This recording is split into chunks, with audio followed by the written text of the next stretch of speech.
సర్పంచ్ ఎలక్షన్లు దగ్గర పడుతున్నాయి. ఇప్పటికే ఊళ్ళల్లో ఎవరు నిలబడతారనేది మాట వరుసగా అయితే తెలుసుకొని ఉంటారు. కొత్తగా వచ్చే వాళ్ళకి ఒకటే రిక్వెస్ట్ చేస్తున్నాం, కొద్దిగా అంత ఊరికి ఏదైనా మంచి చేయాలనుకుంటే ఉద్దేశంతో ఉంటే రారన్న. అంతేగాని ఎలక్షన్లప్పుడు ఒక 5-10 లక్షలు ఖర్చు చేసేసి ఎలక్షన్లు అయిపోయినా ఒక 5 సంవత్సరాలలో ఒక 50-60 లక్షలు వెనకేసుకుందామన్న ఉద్దేశంతో అయితే రాకురి. ఓట్లు వేసినా మేము పిచ్చోళ్ళం కాదని ఇప్పుడు అందరు యూత్ వేస్తారు బయటికి. గల్లబట్టి అడిగే హక్కులు మాకున్నాయి. ఇజ్జత్ దించుకోకర్రి. తినూరు ఒక 10 లక్షల రోడ్డు శాంక్షన్ చేసిన తర్వాత దాంట్లో 2 లక్షలు తినూరు, 8 లక్షల మందం బందోబస్తు రోడ్లు వేయరు.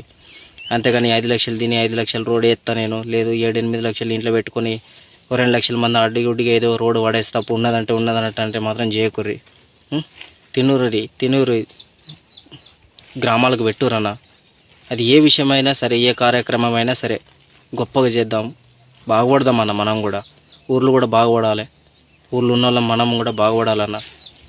ఎప్పుడు ఇట్లనే మిగిలిపోతామా? ఇంత ముందంటే తెలిసి తెలియని వాళ్ళు, చదువుకున్న వాళ్ళు, పైసలు ఉన్నవాడు నిలబడి గెలిచి వాడే సంపాదించుకున్నాడు, ఊర్లకి ఏం చేసింది లేదు. కానీ ఇప్పుడు అట్లా జరుగుతుందనే గవర్నమెంట్ ఒకటి కొత్త తీసుకొచ్చింది కదా, జ్ఞానం ఉన్నోనికి ఇద్దామని.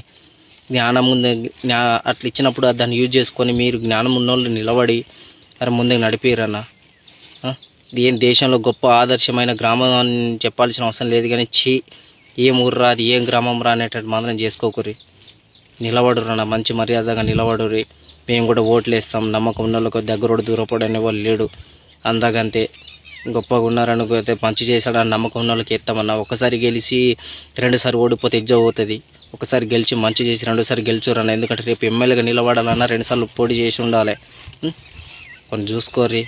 ఇక్కడ ఈ ఊర్లలో స్టార్ట్ అయిన తర్వాత రేపు మండలం ఎమ్మెల్యే నిలబడతారు, అప్పుడు కూడా గెలిపిస్తాం. కొన్ని చూసుకోర్రి.